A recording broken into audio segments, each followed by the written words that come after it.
A recibir a Luis García Langa, presidente de Citigreen SICAV y asesor de City-Clear SICAV. Luis, bienvenido, muy buenas tardes. Hola, buenas tardes, Alma, ¿qué tal? Sentimiento de mercado lo primero, día que ha empezado bien, entre comillas, en Wall Street, pero que ya no va tan bien porque tenemos a los principales índices norteamericanos cayendo de forma importante en una sesión que tampoco ha sido buena para las bolsas del viejo continente.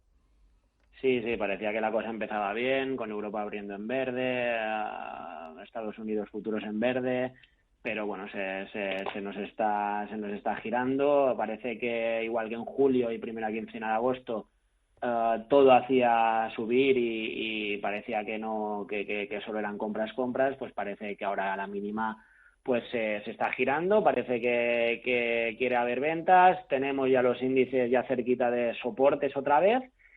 Y veremos a ver, porque no tenemos ya resultados empresariales que nos animaron tanto la primera quincena de agosto y en julio, y sí que tenemos mucho dato macro que en el entorno actual pues no va a ser bueno. Efectivamente.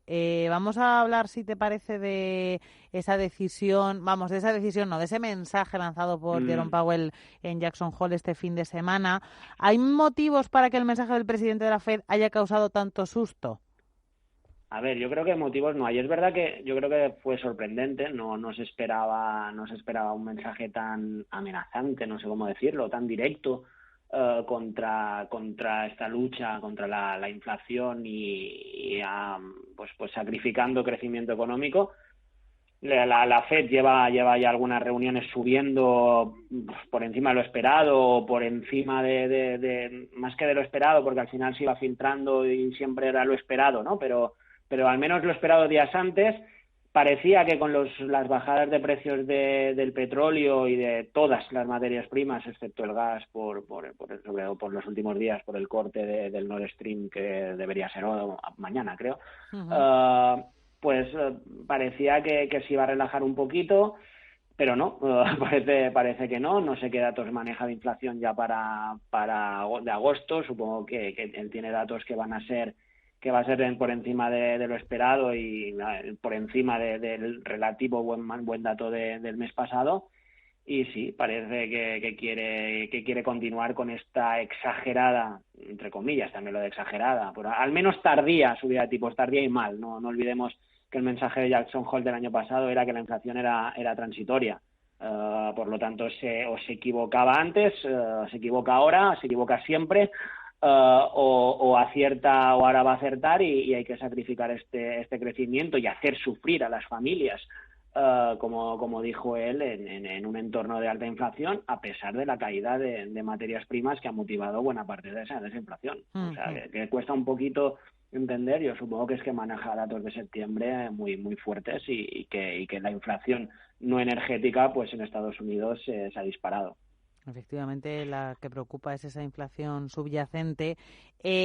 Otros datos de Estados Unidos, antes de irnos a la inflación en Europa, que también preocupa y mucho. Los otros dos datos macro de Estados Unidos se han venido buenos. El dato de vacantes laborales sigue mostrando la fortaleza del sector trabajo en Estados Unidos y también buen dato de confianza del consumidor. En principio, tanto el mercado de trabajo como la economía estadounidense parece que absorben y reaccionan bien. Sí, a ver, cuando se habla de sufrimiento en Estados Unidos, un país que es verdad que técnicamente entra en recesión, pero con un país de pleno empleo, de salarios relativamente altos, sobre todo en según qué estratos sociales, y con datos macros que siguen siendo positivos, pues parece que al final, cuando invertimos en bolsa americana, invertimos en empresas que parece que van a seguir vendiendo.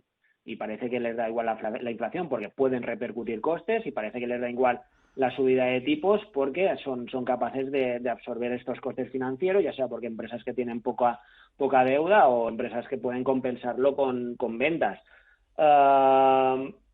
De todas formas, es curioso porque ahora se está dando en el mercado, sobre todo por época, ya parece que es una de ellas, que cualquier dato macro es negativo, aunque sea positivo. Es decir, si te dicen que la inflación es alta, malo porque va a subir tipos de interés. Si te dice que el paro es bajo, pues malo porque si hay poco paro, pues la gente va a seguir consumiendo y por lo tanto va a subir más la inflación y por lo tanto va a subir más los tipos de interés. Por lo tanto, hay momentos que el mercado hagas lo que hagas, el dato macro, que es un poquito lo que te decía antes, medio riendo, cualquier dato macro está siendo malo aunque sea positivo. En el fondo, al final, lo que debe pesar cuando invertimos en bolsa son las empresas. Y si las empresas en un entorno, el que sea, pero siguen vendiendo, siguen creciendo resultados, como hemos visto en el segundo trimestre, que han sido resultados, yo creo el 70 y pico % de empresas del S&P por encima de las estimaciones de analistas, con crecimientos del 6-7%, ahora lo estoy diciendo un poquito de memoria, pero bueno, con buenos crecimientos en un entorno ya inflacionario, en un entorno ya de subidas de tipos. Por lo tanto, yo creo que el mercado sobrereacciona, busca, pues después de las subidas del último mes y medio, está buscando esa, entre comillas, recogida de beneficios, que ya te digo, se está acercando a soportes, ya con vuelve a haber cierto miedo en el mercado que se había difuminado.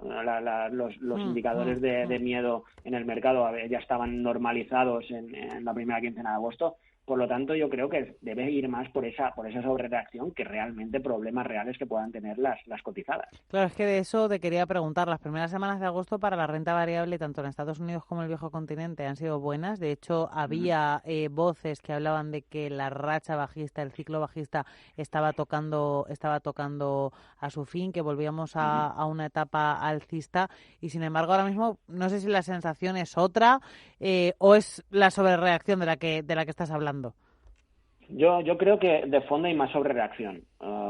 Y de hecho pasa. Las subidas se dieron con indicadores de sentimiento inversor, sobre todo el minorista, pues en pánico. Ahora están más o menos normalizados. Cuando pasa esto después de subidas es normal buscar un recorte, es normal buscar una recogida de beneficios. Nunca las bolsas suben en un año sin estas caídas. Esto en otra época, en una época normal de bolsa, lo veríamos como tal, como un recorte después de subidas. Claro, estamos en un entorno que no es normal, que es un entorno incierto, que es un entorno con mucho ruido, que es un entorno con datos macro realmente negativos y otros positivos que se convierten en negativos. Pero el trasfondo es ese, el trasfondo es empresas con unos ratios muy atractivos, el trasfondo es empresas con unos beneficios muy buenos, capaces de absorber, sobre todo, estoy generalizando, evidentemente hay empresas que lo están sufriendo mucho y que hay que comprarlas, incluso sectores que pueden sufrir un poquito más en un entorno de crecimiento económico bajo, de forma global. Pero en general estamos viendo, pues yo creo que oportunidades muy, muy buenas. Veremos, porque es verdad que, al fin y al cabo, es verdad que, imagínate que las subidas de tipos sean espectaculares, podemos ya empezar a ver problemas ya de costes financieros para empresas, para familias, para administraciones públicas que nos lleven a un escenario muy malo. Ahora, con la caída, insisto, con la caída de las materias primas, con el impacto de las subidas de tipos, ostras, de hecho el propio mercado está esperando bajadas de tipos de interés, viendo la curva de tipos, sobre todo en Estados Unidos. El 1 año americano está 0,3, 0,4 puntos por encima del 10 años americano. Eso es una clara, esta inversión de curva tan exagerado es señal de bajada de tipos. Y estamos hablando de subida, ¿eh? Sí, por lo tanto, hay mucha incertidumbre, por lo tanto el inversor tiene que mirar a dónde está invirtiendo, seleccionar bien y comprar cosas baratas. Y vosotros, te iba a decir, ¿qué oportunidades estáis observando? ¿Dónde estáis mirando? A ver, nosotros somos, ya sabes que somos muy globales, ¿no? Que al no tener bola de cristal y en un entorno tan incierto tenemos bastante diversificado, pero es verdad que tenemos bastante tecnología, tenemos bastante renovable, tenemos bastante salud. Son tres sectores que engloban mucha cosa, ¿eh? Pero son tres sectores que creo que nos tienen que dar alegría. La tecnología empieza... Es que cuando hablamos de tecnología puede haber oyentes ahora que digan, ostras, pero pues si burbuja, y de hecho muchos analistas lo dicen, burbuja, ratios altos, pero yo creo que no hay que confundir la tecnología como la veíamos hace años con la tecnología como la vemos ahora. La tecnología puede ser muy disruptiva o puede ser parte del día a día y ser simplemente pues empresas que funcionan en el día a día, pues por ponerte un ejemplo, Nvidia, que tiene microchips. Los microchips sí es tecnología, pero es que es el día a día. Necesitamos microchips para todo. Por lo tanto, no es que sea una tecnología disruptiva, es casi, te diría que es casi cíclico, ¿no? Sin llegarlo a ser, pero podría ser hasta defensivo, si me apuras. Por lo tanto, cuando hablamos de tecnología hay que seleccionar mucho, porque hay mucha tecnología que puede sufrir mucho, precisamente por el tema de incremento de costes financieros, mucha tecnología está muy endeudada, pero si filtramos energía rentable, tecnología rentable, tecnología con poca deuda, creo que hay que estar y aprovechar las caídas tan fuertes desde finales del año pasado. Hombre, está claro que de hecho ahora mismo la tecnología es todo, y hablar de tecnología es hablar de un sector que, como dices, yo creo que es global. Claro, es que dicen, la tecnología es growth. No, mira, Microsoft vende aparatos, vende software para empresas, y las empresas, cuanto el ciclo económico es mejor, más crecen, pero al mismo tiempo tiene otras cosas que sí que pueden ser growth. Al final son empresas que no es que, digamos, es el futuro, es que es el día a día. Pero claro, seleccionando bien, es verdad que habrá startups o cotizadas pequeñitas, bueno, ojo a cotizadas pequeñas, que puede haber algunas muy buenas, pero en general que sí que pueden sufrir, porque el entorno no es óptimo para según qué, no es óptimo para hacer virguerías, pero para empresas consolidadas ya rentables con poca deuda, ostras, que más da que sean tecnológicas, como se les ha castigado más por ser tecnológicas, pues a lo mejor nos pueden dar oportunidades. Pues Luis García Langa, presidente de City Green SICAP y asesor de City Clear SICAP, nos quedamos con esas oportunidades y te damos las gracias por participar en el análisis de la hora del inversor. Gracias. Gracias a vosotros.